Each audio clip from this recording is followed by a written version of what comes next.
You brush, you floss, you scrub your tongue until it tingles, and still, hours later, someone wrinkles their nose. That frustration isn't just embarrassing, it's confusing. If you're doing all the right things in the mouth, why does the smell come back? The dark reason your bad breath never goes away, even after brushing your teeth, is that the smell can originate from places a toothbrush can't reach. Chemistry inside your body and a microbiome out of balance. Today, we'll walk through the real mechanisms that let odor persist, why mouthwash sometimes feels useless, and a practical, prioritized plan you can start using right now. Think about the last time you ate a garlic-heavy meal. You brushed afterward, and yet the scent seemed to hang around much longer than it should. That's not because you didn't clean well. It's because some foods release tiny volatile molecules. Think of them as microscopic smell makers that can be absorbed and carried through your blood to the lungs, where they get exhaled. In other words, the source of the smell can be systemic, not just local. Before we get into the deeper, less obvious causes, let's quickly validate the basics, the things inside the mouth that obviously matter. Plaque along the gum line, pockets in the gums, tongue coating, food trapped between teeth, and tonsil stones can all create malodorous environments. If you have gum disease or a dental infection, bacteria in those pockets produce nasty-smelling compounds. Tonsil crypts can trap debris that calcifies and harbors odor-producing bacteria.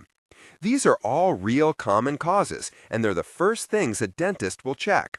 But here's the part most people miss. Even with perfect oral hygiene, other processes can keep producing molecules that end up in your breath. If this topic matters to you and you want a deeper dive into how gut-driven breath problems work, tap subscribe or click the link in the description. I've got a full episode that digs into gut testing and protocols. For now, stay with me. The next few minutes will explain the key mechanisms and give you realistic steps. Let's start with food chemistry, sulfur compounds. Garlic and onion are the poster children for lingering breath because they're rich in organosulfur compounds. When you crush a garlic clove, an enzyme converts precursors into allicin, a reactive sulfur-rich compound. That allicin and other sulfur molecules created when foods are broken down aren't just smelly, they're volatile, meaning they evaporate easily and travel as gas. Some of these volatile sulfur compounds, or VSCs, sit in the mouth and smell bad, but others are small enough to cross the gut wall into the bloodstream. Once they're in circulation, they travel through your body and can be released through the lungs. If this topic matters to you and you want a deeper dive into how gut-driven breath problems work, tap subscribe or click the link in the description. I've got a full episode that digs into gut testing and protocols.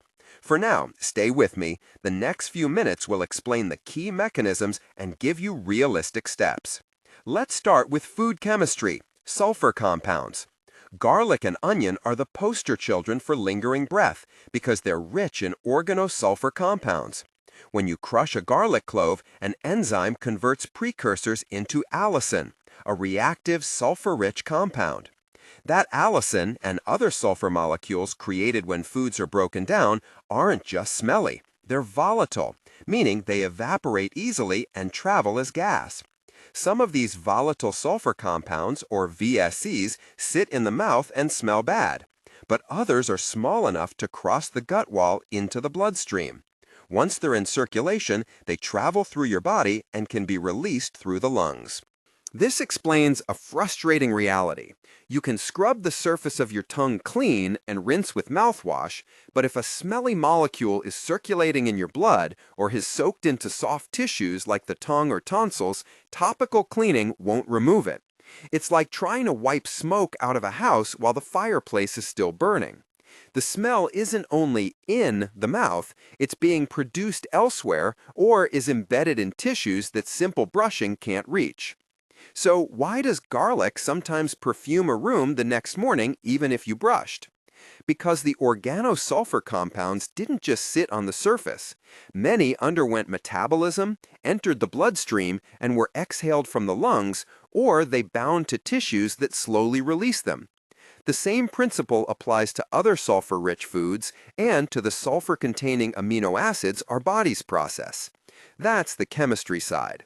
But food-related breath issues don't stop at sulfur. Another big, underappreciated driver of persistent bad breath is gut fermentation. Certain carbohydrates, collectively called FODMAPs, short for fermentable oligosaccharides, disaccharides, monosaccharides, and polyols, aren't fully absorbed in some people. When these short-chain carbs reach parts of the gut where they shouldn't be in large amounts, resident bacteria feed on them and produce gases and metabolites as byproducts. In the large intestine, that's normal. But if bacteria proliferate in the small intestine, a situation sometimes referred to as small intestinal bacterial overgrowth, or SIBO, fermentation happens higher up where it can cause bloating, gas, and gases that can be absorbed and later exhaled. Think of FODMAPs as fuel. If the wrong bacteria are sitting where they don't belong, they'll use that fuel and cook smelly compounds. Those gases and metabolites can find their way into the bloodstream or be swallowed and then released as breath odor. This is why people with chronic digestive symptoms, persistent bloating, irregular bowel habits, abdominal discomfort, sometimes report breath problems that don't respond to oral hygiene. Brushing removes the surface smell but can't stop the fermentation pot bubbling away inside. Now let's talk microbiomes and why simply taking a probiotic capsule is often not enough. Picture the gut like a garden. Probiotics are seeds. They contain beneficial strains that can, in principle, help. But seeds won't flourish if you plant them in a patch of scorched earth. If your diet is high in refined sugars, low in fiber, and lacks fermented foods, that soil favors opportunistic microbes. The bad bacteria and yeasts have already established themselves and are getting the nutrients they like. Drop a few probiotic seeds into that environment, and many will fail to take root. To have a lasting effect on the microbiome, you need to tend the soil. Reduce the sugars and processed carbs that feed the wrong organisms, increase fermentable fiber and diverse plant foods that feed beneficial bacteria, and introduce live cultures through fermented foods in a way that's compatible with your digestion. That means ramping up fiber gradually to avoid sudden bloating, choosing a variety of fiber sources, and including fermented foods like yogurt, kefir, sauerkraut, or kimchi if they suit you. These steps help create an environment where beneficial strains can survive and outcompete the odor-producing microbes. Another reason probiotics may appear ineffective is timing and expectation. People often expect an immediate transformation after a few days of capsules. Microbiome shifts take weeks to months. And if there's an ongoing problem, like frequent high-sulfur meals, untreated dental disease, or a dry mouth, the new organisms will be fighting uphill. So think long-term and systemic. Seeds plus soil equals sustained change. At this point, you might be wondering, are there other everyday contributors that make breath worse even when you brush? Yes, dry mouth is a major one. Saliva is the mouth's natural cleaning agent. It dilutes and helps clear debris and odor compounds. Many medications, dehydrating habits, and sleep states reduce saliva flow. When saliva is low, compounds stick around and bacteria thrive. Simple strategies to stimulate saliva, chewing sugar-free gum, sucking on sugar-free lozenges, sipping water, or using a humidifier at night can make a big difference. Dental issues remain central. Deep gum pockets, untreated cavities, failing dental work, and chronic sinus or tonsil infections are classic and curable sources of halitosis. Tonsil stones specifically trap desiccated debris and bacteria in crypts and can release a persistent foul smell. Nasal and sinus drainage can add their own odors. That's why a dental exam and, if necessary, an ENT evaluation are essential early steps when bad breath persists. So how should you prioritize your response? Here's a practical, realistic plan you can use, ordered so you can start acting today without feeling overwhelmed. First, immediate quick wins you can do today. Clean your tongue gently with a proper tongue scraper. The back of the tongue harbors a lot of material that toothbrushes miss. Scrape once or twice, rinse, and repeat until the tongue surface looks cleaner. Hydrate. Drink water throughout the day to improve saliva flow and dilution of smelly molecules. Stimulate saliva by chewing sugar-free gum or sucking sugar-free mints after meals to increase natural clearance. Time pungent meals. If you've got a big meeting or date, avoid particularly sulfur-heavy foods, large amounts of garlic, raw onion, heavily spiced foods right beforehand. That's a practical social strategy while you work on root causes. Rinse with water after eating strong-smelling foods. It won't remove systemic compounds, but can reduce surface residue. Second, daily habits to support the microbiome and reduce recurring drivers. Reduce high sugar and highly processed foods. These provide easy fuel for opportunistic microbes. Increase fiber gradually. Diverse fibers, from vegetables, legumes if tolerated, fruits, and whole grains, feed beneficial gut bacteria. Add variety slowly to reduce the risk of bloating. Introduce fermented foods as tolerated, such as plain yogurt or kefir, kombucha, sauerkraut, or kimchi. These foods bring live cultures and enzymes that can support a healthy mouth and gut environment. If you suspect FODMAP sensitivity, you notice bloating, gas after specific carbs, consider experimenting with a reduced FODMAP approach under guidance. This can reduce the fermentable fuel for bacteria in the small intestine, but it's not a long-term lifestyle for everyone. It's usually a diagnostic and management tool. Third, medical and dental evaluation steps.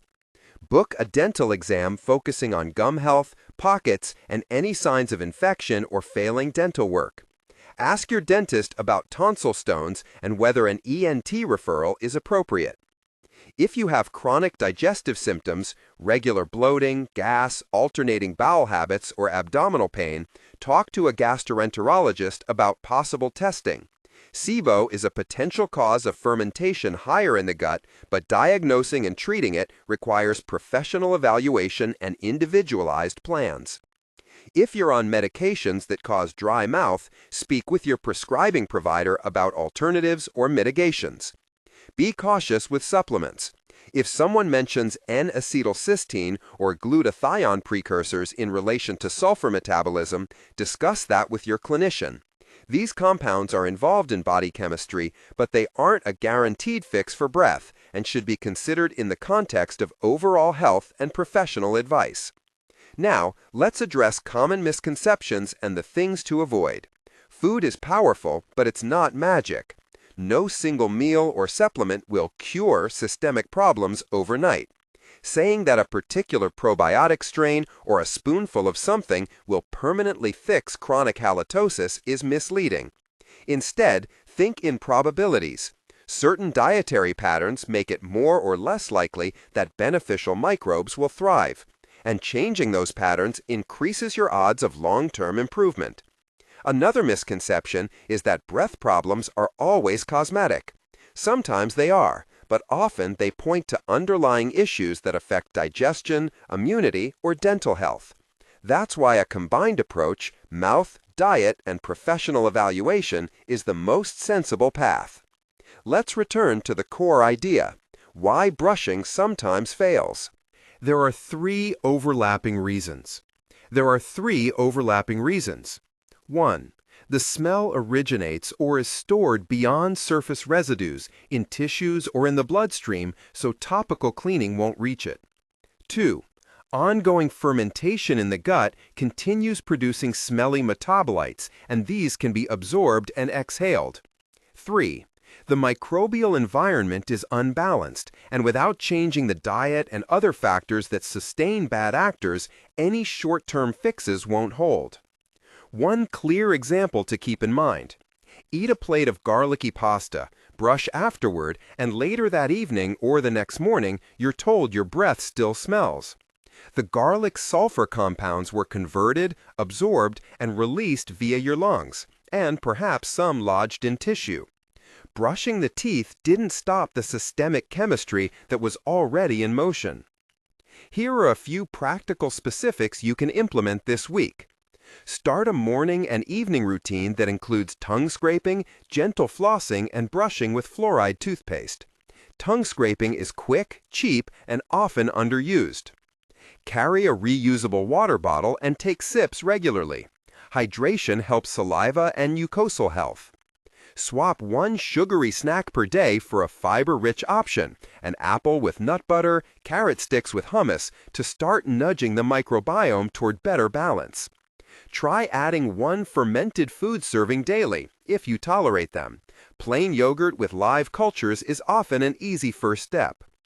Note any correlation between specific foods and breath problems. If garlic and onion are consistent triggers, time them away from social engagements while you work on longer-term changes. When should you seek help sooner rather than later? If breath problems are long-standing despite diligent oral care, or if you have red flag symptoms like unexplained weight loss, persistent abdominal pain, severe digestive changes, persistent sore throat or recurrent tonsil stones, or signs of gum disease, bleeding, loosening teeth, make an appointment with a dentist and consider a medical referral.